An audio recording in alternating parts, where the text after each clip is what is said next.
Jadi sebelumnya Rocky Gerung ini dilaporkan di Bareskrim Mabes Polri dengan sangkaan pencemaran nama baik terhadap Presiden Jokowi. Tapi laporannya ditolak dan ini bagus menurut saya, penegak hukum on the track dalam hal ini Polri, di mana pasal tersebut kan deliknya delik aduan, sedangkan Pak Jokowi sendiri it's oke saja, tidak mengadu dan tidak keberatan, bahkan secara terbuka di publik menyampaikan ada yang menghina saya dengan bla bla bla bla bla bla, tapi beliau it's okay. Nah, laporan yang di Polda Metro Jaya ini yang kemarin sempat heboh tuh, bahkan ada mak-mak yang demo itu.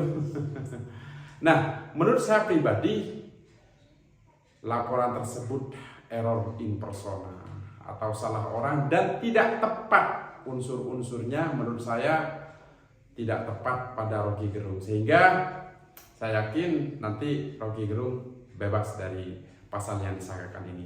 Ini analisa saya.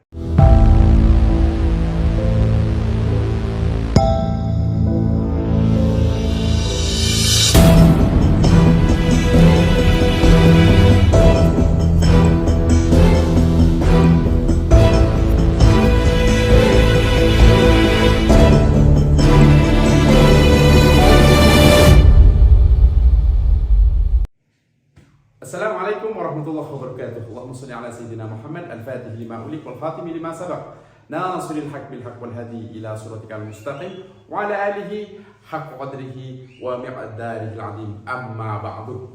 Wah, kemarin kan viral sekali itu ya kan, dimana Pak Rocky Gerung ini ya digeruduk oleh emak-emak ya kan, bla bla bla bla bla bla, dan itu ternyata caleg. Banyak yang bertanya-tanya, sebenarnya pasal apa sih yang disangkakan kepada Pak Rocky Gerung itu? Ya, saya sampaikan pertama itu bahwa dia dilaporkan dengan pencemaran nama baik, tapi ditolak oleh Bareskrim Mabes Polri, ya kan? Karena itu deliknya aduan. Pak Jokowi sendiri enjoy dan menerima. Wah, luar biasa sekali Pak Jokowi ini. Saya mengetahui ada yang bilang saya begini, tapi Pak Jokowi legowo tidak melaporkan Pak Rocky Gerung. Dan terhadap laporan yang kedua ini di Polda Metro Jaya ini, jadi pasal yang disangkakan itu ini, sahabat-sahabat, saya tulis ini. Ada pasal 28 ayat 2 Undang-Undang ITE, kemudian pasal 45 ya kan, ayat 3. Jadi juga dilaporkan pasal 14 Undang-Undang Nomor 1 ya, Peraturan Hukum Pidana ayat 1, ayat 2 dan pasal 15 sama di Undang-Undang Nomor 1 ini, sahabat-sahabat. Nah, kalau saya sendiri menganalisa unsur-unsurnya pada semua pasal yang disematkan ini tidak tepat kepada Pak Rocky Gerung. Kalau saya menyebutkan ini error in persona, salah orang, dan unsur-unsurnya pada pasal-pasal selanjutnya pun tidak mengena. Nah, ayo kita bahas. Jadi pertama ya kan, Pak Rocky Gerung ini terkait dengan pasal 28 ayat 2 ya kan. Ini ancamannya 6 tahun, denda 1 miliar ya, Undang-Undang ITE. Undang-Undang Nomor 19 tahun 2016. Jadi unsur-unsurnya begini, sahabat-sahabat. Pertama, setiap orang ini subjek hukum nih, dengan tanpa hak ya kan menyebarkan informasi. Tentunya kalau ini di Undang-Undang ITE itu informasi elektronik ya kan, dokumen elektronik ya kan. Untuk menerjemahkan informasi elektronik ini atau dokumen elektronik ini, kita tidak bisa temukan di Undang-Undang ITE. Sampai kapanpun tidak kira menemukan. Makanya silahkan baca di Peraturan Pemerintah Nomor 71 Tahun 2019 tentang penyelenggaraan sistem dan transaksi elektronik, pasal 8. Di situ dibaca, sahabat-sahabat. Nah, kembali lagi unsur-unsurnya ini. Menyebarkan informasi ya kan, dengan sengaja tanpa hak, untuk menimbulkan rasa kebencian. Ini kita harus catat, ini untuk menimbulkan rasa kebencian, permusuhan individu kelompok berdasarkan suku, agama, atau golongan. Nah, menurut saya menyebarkan informasi ini sudah tidak masuk. Karena Pak Rocky Gerung kalau saya lihat videonya itu dia menyampaikan pendapat, ya kan, dan menyampaikan pendapat itu dijamin kemerdekaannya oleh undang-undang. Makanya ada undang-undang kebebasan atau kemerdekaan menyampaikan pendapat di muka umum, ya kan. Yang kedua, untuk menimbulkan rasa kebencian, ya kan. Ya namanya dia berpendapat dan dia berpendapat berdasarkan paham keilmuan yang dia miliki, ya kan, kompetensi dia. Dalam hal ini dia itu filosofi, dia itu filsuf, kan gitu kan. Jadi menurut saya ini sudah tidak masuk, ya kan. Nah, untuk menimbulkan rasa kebencian, permusuhan individu kelompok berdasarkan suku, agama, ras, dan antar golongan, dan ini juga menurut saya tidak masuk karena Pak Rocky itu mengkritik, ya kan, menyampaikan pendapatnya berdasarkan keilmuannya itu terhadap Presiden Jokowi secara ex officio, bukan secara personal, bukan kepada Jokowinya secara personal, tapi terhadap Presiden Jokowi. Jadi ex officio, ya kan. Nah, itu yang ini pasal 28. Udah, pasal 28 selesai menurut saya. Pasal 45. Saya lihat di sini ayat 2. Kalau ayat 2 itu tentang perjudian. Ayat 3 ya kayaknya itu yang benar itu. Jadi ancamannya 4 tahun denda 1 miliar. Jadi pasal ini unsur-unsurnya sahabat-sahabat, saya sering menangani perkara ini. Jadi satu, setiap orang ya pastilah subjek hukum ini dengan sengaja tanpa hak, ya kan, dengan sengaja tanpa hak mendistribusikan, ya kan, mendistribusikan, mentransmisikan, membuat dapat diakses informasi elektronik dan atau dokumen elektronik. Seperti yang saya sampaikan tadi, kita tidak akan menemukan apa takrif atau definisi dokumen elektronik itu secara komprehensif di Undang-Undang ITE ini. Makanya adanya di Peraturan Pemerintah Nomor 71 itu tentang penyelenggaraan sistem dan transaksi elektronik pasal 8. Itu bisa dilihat di situ sahabat-sahabat. Jadi menurut saya mendistribusikan ini sudah tidak masuk, ya kan? Karena yang dimaksud dengan pasal ini adalah dokumen elektronik atau informasi elektronik, mendistribusikan, men-share dan lain sebagainya. Sedangkan dia berpendapat, ya kan, menyampaikan pendapatnya menurut keilmuan dia. Ini mendistribusikan, kita cari ya. Mentransmisikan, apa mentransmisikan? Mentransmisikan itu kalau saya singkat namanya EDI, Electronic Data Interchange. Nah, itu mentransmisikan. Apakah Pak Rocky Gerung melakukan itu? Contoh nih, mentransmisikan. Di depan saya ada orang yang berpidato, kemudian saya video.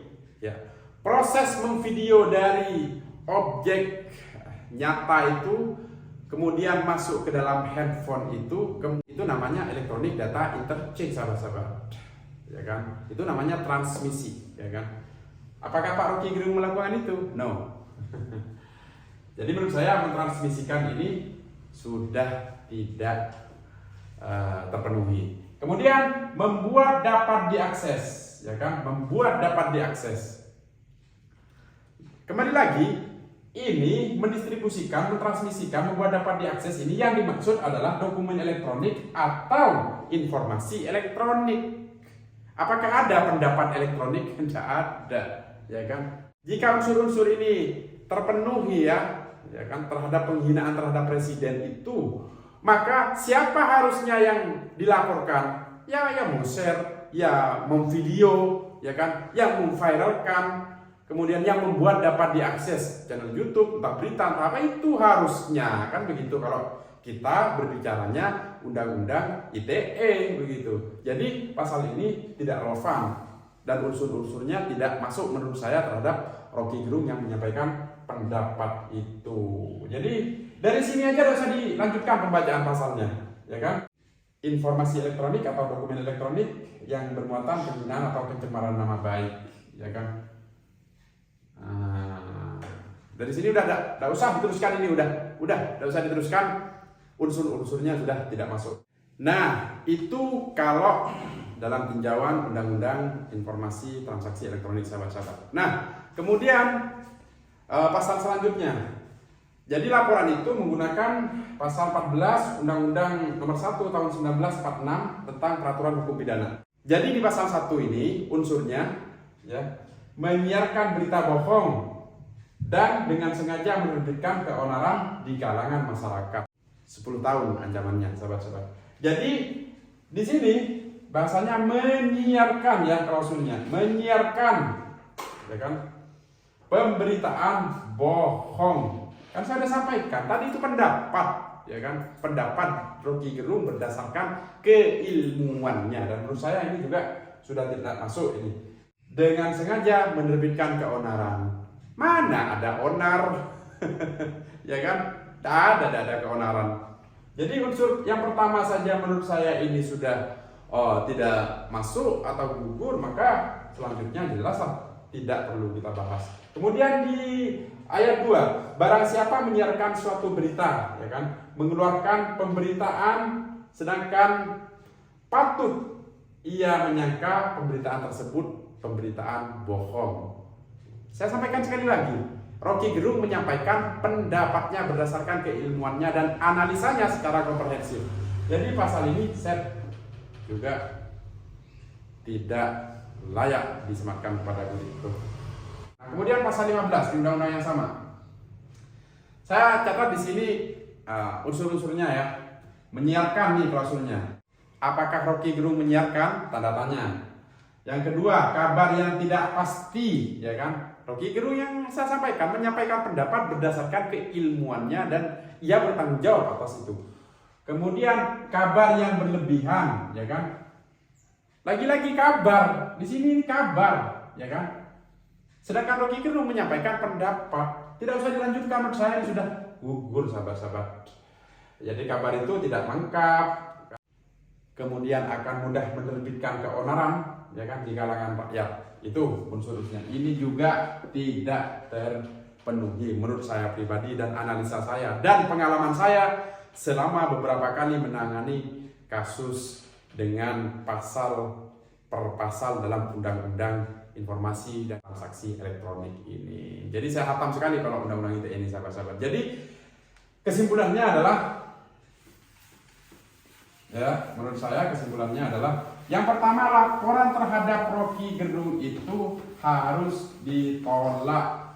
Ketika dilakukan gelar, sudah hentikan penyelidikan saja itu kan. Yang kedua, laporan terhadap Rocky Gerung error in persona menurut saya, atau salah orang, ya kan. Harusnya sebagai subjek hukum dalam Undang-Undang ITE itu 3 klausul itu yang harus diserang. Siapa yang mentransmisikan, yang mendistribusikan, yang membuat dapat diakses dokumen elektronik atau sistem elektronik yang bermuatan bla bla bla bla bla bla bla, entah itu penghinaan, ujaran kebencian dan lain sebagainya. Itu harusnya. Jadi satu kata menurut saya, laporan itu error in persona atau salah orang. Jadi demikian sahabat-sahabat, semoga bermanfaat. Jadi kita harus tetap upgrade pengetahuan kita dan tebar terus kebaikan kepada orang lain.